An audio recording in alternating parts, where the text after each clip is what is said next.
Hi everybody, welcome back to my YouTube channel. So first off, sorry I can't decide on a camera angle for anything I record. I keep playing around with new camera angles. I mean, it's still like a top-down view, but like camera angles, lighting, all that kind of thing. And I think I'm pretty satisfied with my current lighting. Obviously there's some shadow, but I think it's functional for, like I said, like I've always said, me being in a basement. But yeah, so first off, I apologize for that, but it's good to see you guys again. I hope you're all doing well. So today I come to you with two different things. I figured neither of them were significant enough to warrant their own video, but I still wanted to sit down and chat with you guys about, fountain pen related stuff that is going on right now. I have found that I am, especially with recent events, really getting back into my pens, really getting back into my hobbies. The horrors of real life are, immediately, like a couple weeks ago, I was like, I really have to, find some kind of escapism. So I've been using my pens a lot, both for fiction writing and just, tinkering in general. And so I have a few things to talk about. So the first thing is I bought a new pen, and it is my first Pelikan pen. It is the M200 in Golden Beryl. And I did an unboxing video of this yesterday, but when I watched the footage back, I sounded completely unhinged. I tried to record it on, not too much sleep, and so I was like, I cannot post this. This doesn't make any sense. So I was like, let me start from scratch. So, and it's good too because I actually had a couple issues with this pen out of the box, and I would like to talk about that.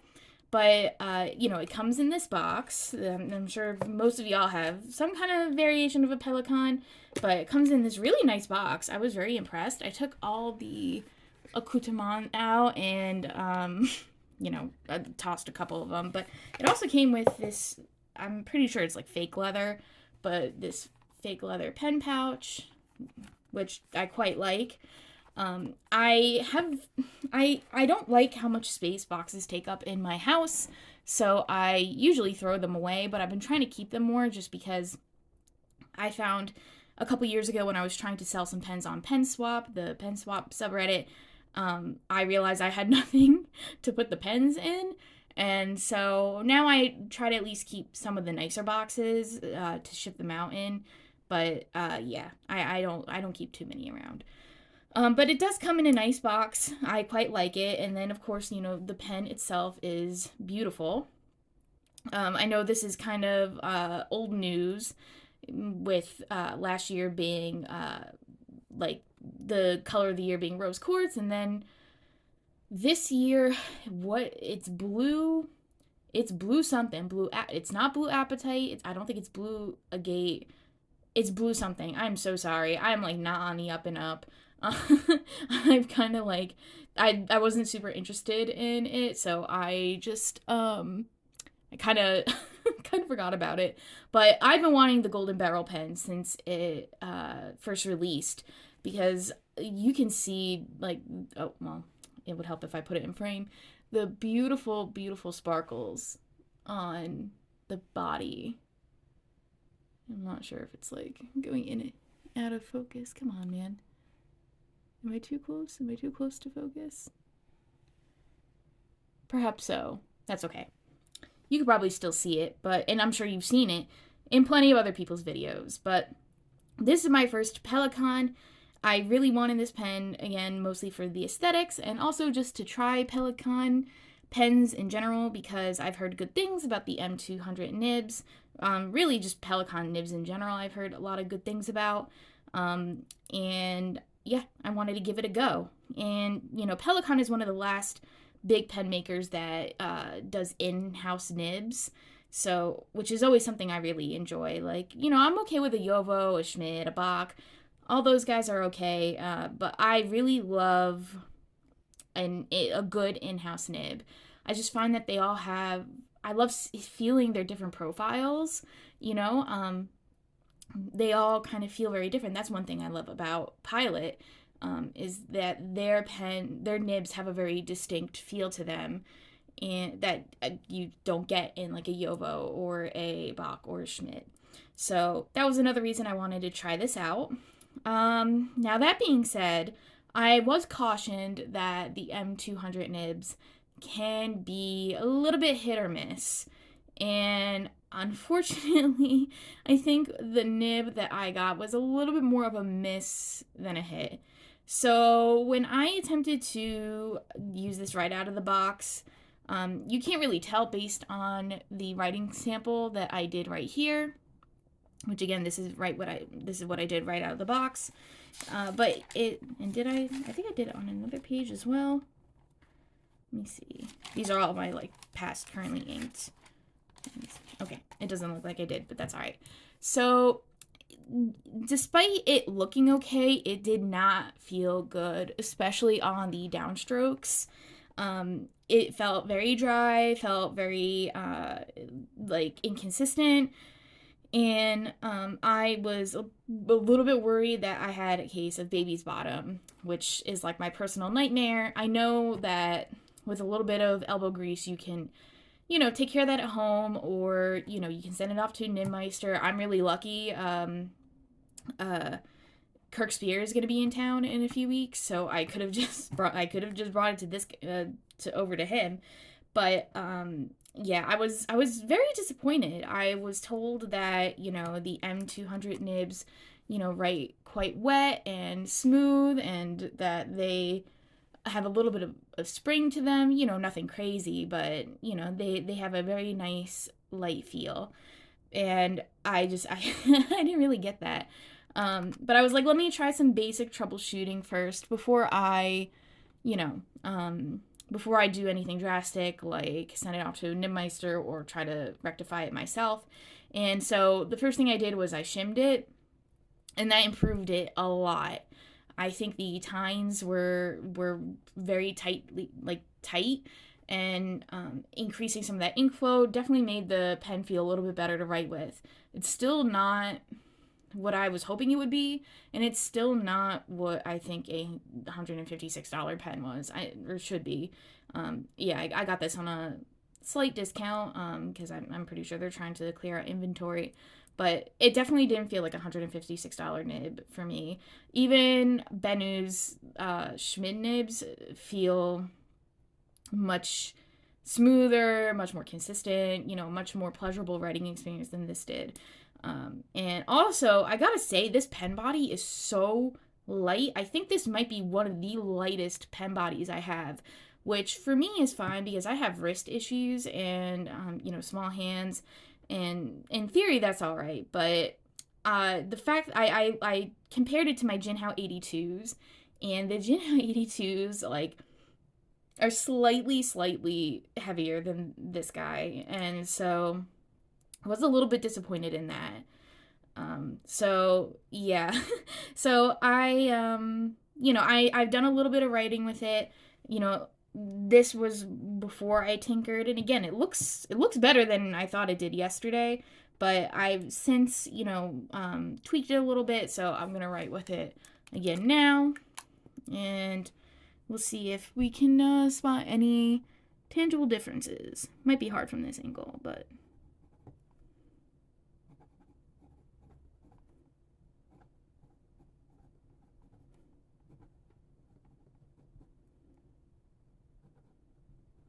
And I got this in a medium nib. I forgot to mention that. Okay. So much improved. This actually feels substantially better. Much closer to what I was hoping it would be. So it could have just been the case where the tines were way too tight and the pen was too dry. And also it is a new pen. I try to make a practice of cleaning out new pens before I put any ink in them, but I was just too excited. I was waiting for a whole week, refreshing my email, wanting to see when this would come. I can't really make a ton of fountain pen purchases anymore. So when I do make one, I am chomping at the bit to get it. So yeah, this definitely writes a little bit better than it did yesterday. You can see If you compare it to the top lines, you can see that it wrote a little bit wetter. You can see some of the dryness on like the P, definitely the 2 over here. The D's were really rough when I was writing yesterday. And also the A, like the very top of the A. So, the G, beginning of the G, and it's not just shading, it's a little rough. So over here, down here, you can see it wrote much more consistently. So I'm pretty happy to see that. And I also, this kind of leads me into my the next topic of this video. So I guess I'll wrap things up here, which is, I don't regret buying this pen. I also have to say the piston is so smooth. Oh my gosh, it goes, it feels like butter. It is very well lubricated, which, like, I cannot say that of quite a few of my other piston fillers, which I don't have too many. I have a Leonardo Momento Magico, and I do not like the piston on that one. It's just not good. And that one is not easy to re-grease either. The Lamy 2000, I re-greased that and it's fine, but it still doesn't feel as smooth as this guy. And then my TWSBI Ecos, those are fine. They're acceptable. But this was very nice. So, love the aesthetics. I had to do some tinkering with the nib to get it to write the way I would like, and I am still, this is on a bit of a probationary period, so I'm gonna write with it more and just see how I feel about it within the next few weeks. I might take it to Kirk Spear when he comes to Atlas in December. I don't know if all of his appointments are booked. They probably are. I probably waited too long, but I'll take a look later tonight. But I could always do that. I think, what is it? Mike Chen is also coming. Another pretty popular Nibmeister is coming to town as well. But yeah, so I could always take it to a Nibsmith and, or Nibmeister and send it out. So, so happy about this new purchase. Not quite as happy as I wish I was, but, it is what it is. Sometimes we have to make our pens work for us, and this is not a case where I think it's so bad out of the box that, I would just return it. I think for a long time, the fountain pen community, made a lot of excuses for pens that would not write well out of the box, and I always railed against that whenever I saw people espousing those views on the fountain pen subreddit. We're paying hundreds and hundreds, sometimes thousands of dollars for these severely uppriced, what is it, upmarked, oh my god, oh man, work is really frying my brain. What is it, what is that word for, when oh my gosh, I'm so sorry, I swear my brain is intact. Marked up. Oh my gosh, marked up. I'm so sorry. So we are paying hundreds and thousands of dollars for these marked up pens that are marked up like crazy. They absolutely do not cost, this much money to make. We should at the very least expect them to do what they say they're going to do. Especially once you get into the mid-range to high-end brands. So, I also encourage you, if you get a pen that is not good out of the box, do not stand for it. Don't just think hey, I'll just send it to a Nibmeister. If it's good enough by your standards and you just need some tweaking, that's fine, but you are absolutely entitled to send it back and get your money back or get a new pen. I know European retailers sometimes operate a little bit differently, but from my experience in other hobby spaces, but I do think fountain pens are the one area where, there's more latitude for receiving a return or, going through warranty or something like that. So thank you for coming to my TED Talk about the Pelikan M200. I'm hoping, I still am saving up money one day for an M1000. And I would love to get to experience one of those. I guess I should write with one before I buy one. Maybe I can go down to Atlas. Atlas definitely has M1000s. Maybe I'll take a trip down there next week and try one out. So yeah, I still would like to try one out and buy it if I end up liking it, because I've heard legendary things about that nib. I've even discussed it with a couple of you in the comments. So as a segue into that, I have started a transcription project, and I've never done one of these before. When it comes to using my pens, I've always used them for the purposes of fiction writing. I have weird psychological hangups about using them for other things. Like, I feel like I'm wasting my paper if, like my good paper, if I am, just copying somebody else's work or just doodling or, taking random notes, which, do not get me wrong, paper and notebooks and pens and ink are all made to be used. And I'm the biggest proponent of that. But some of my own little, like, rituals and hang-ups, which I think are related to my autism, sometimes they get me and they're kind of hard to overcome. But, I've been writing a lot more fiction lately, but sometimes I just want to turn my brain off and use my pens, at this point, right? Like, I have so much stuff that I'm never going to use up if I don't expand my horizons. And also, I figured it would be a good venue to test different ink and pen combinations. And also, like, it gives me a little bit more content to make that I feel comfortable sharing on the internet, because I don't, some of the things that I write for myself, like with my fiction, I'm a horror writer, so, some of the things I write are sensitive, or they're things I don't really want attached to my voice or my name or my likeness, just because horror is still a stigmatized genre. And so that means I feel a little self-conscious or a little apprehensive about, like, recording myself writing or posting any pictures of my writing online. And I figured a transcription project would be a good vehicle to do that, since it's not my own writing.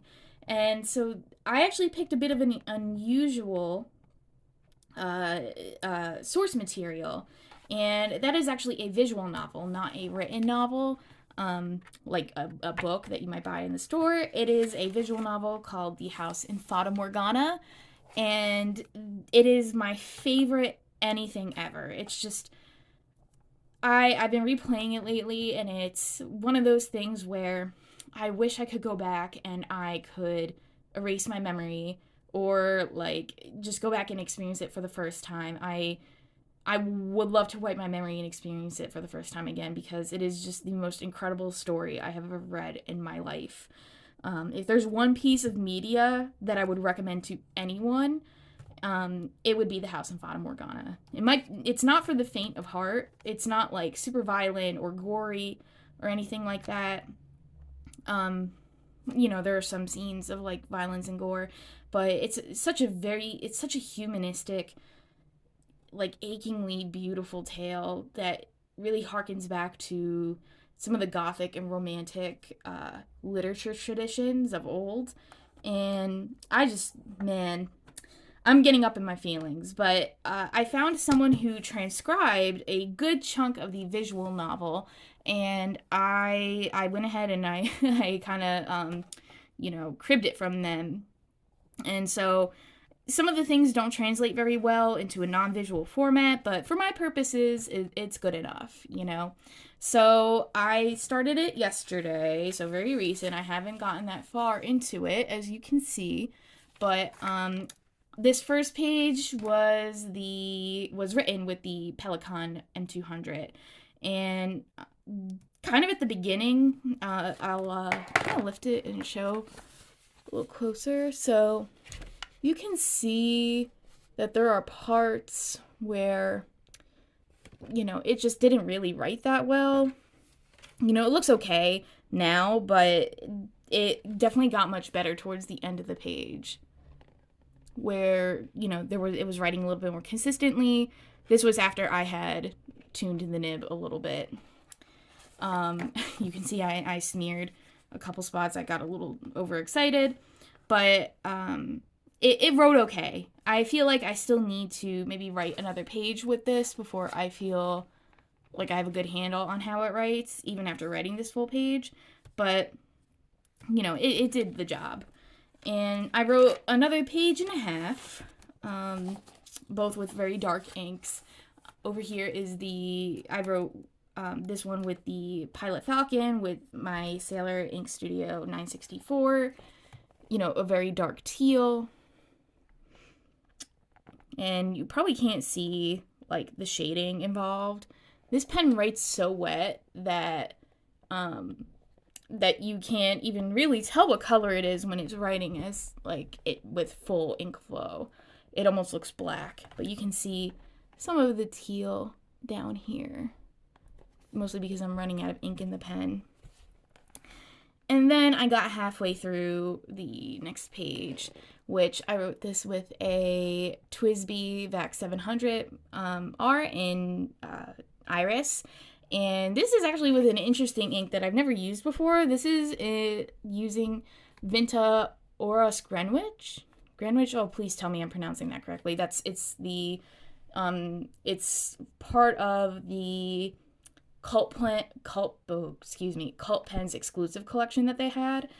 So Oros Greenwich, I'm pretty sure that's what it's called. I'm sorry, British people, you're welcome to correct me in the comments if I'm not saying that right. But it's a really interesting ink. How do I describe this? Because the camera certainly is not capturing the depth and the dimension of this ink. It is, I would say, a very dark gray with faint reddish sheen and teal sparkle. It is just incredible. I'm really loving it, and surprisingly, the flow is really good, and even more surprisingly, for a Vinta ink where all of their shimmers, I have had bad luck with the shimmer rubbing off onto the next page. Like I have Vinta Sodalite Kislap, and the shimmer just, if you look at it the wrong way, it goes everywhere. It's like fairy dust. It is not a good time.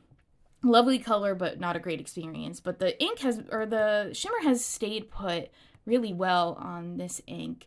So I'm really enjoying writing with that one. And writing this page was like the first extended period of writing I did with it. Otherwise I've just been like taking, little notes in my planner and here and there. And I was impressed with it then, but, I didn't have a full gauge on how it wrote. So I'm pretty happy with that. And I'm really excited to continue with this project. It's really nice to have something to work on that doesn't require quite as much, brain power, brain juice as, my personal creative projects. And, it allows me to re-experience, one of the things most precious to me, which again is, the House and Fata Morgana. Not only has it influenced me creatively, but I have a lot of good memories of playing it with my friends. A lot of visual novels for people who are not familiar with the genre.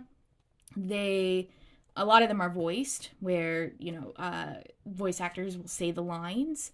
But the House of Fata Morgana, the base game is not voiced. And so my friends and I, we would take turns, voicing the characters. And so, anyway, sorry. Trip down memory lane there. But, this is a deeply important work of fiction to me. And I'm hoping I can, fit it all within this Sterling Ink B6 notebook.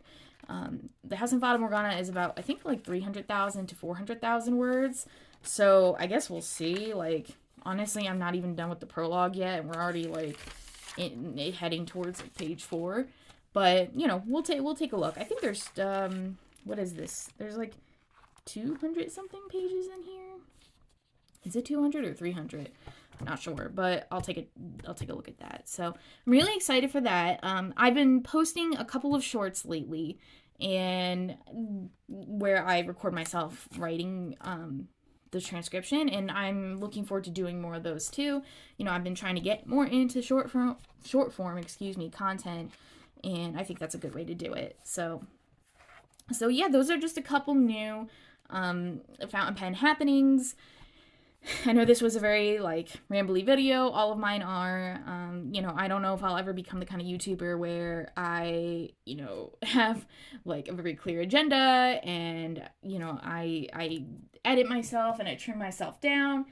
I really kind of enjoy the experience of turning on the camera and just chatting, because those are the videos I like to watch too. So, I like to make what I like to watch. So, yeah. I am planning on recording a December Currently Inked in a few days. I know that's kind of early. We're only like, 3 weeks into November, but I have a lot of new pens inked up already, and I don't think I'll ink up any more between now and December 1st. So I'll be recording one of those pretty soon. And yeah, I'm starting to get back on the saddle. Maybe for some unfortunate reasons, because again, I feel like I needed some form of escapism. But the bottom line is, whatever kind of gets me back doing what I love. I can't super complain. So I know things have been a little bit, difficult. If you live here in the States, I'm sure you know what I'm talking about. I really, the biggest thing is, the thing that matters most now is community and being here for each other. We can't really rely on anybody else. So, and part of my community is fellow fountain pen enjoyers, people who enjoy the same things I do. So, yeah, everybody take care of each other. I'm going to sign off for now and take care. All right, bye, everybody.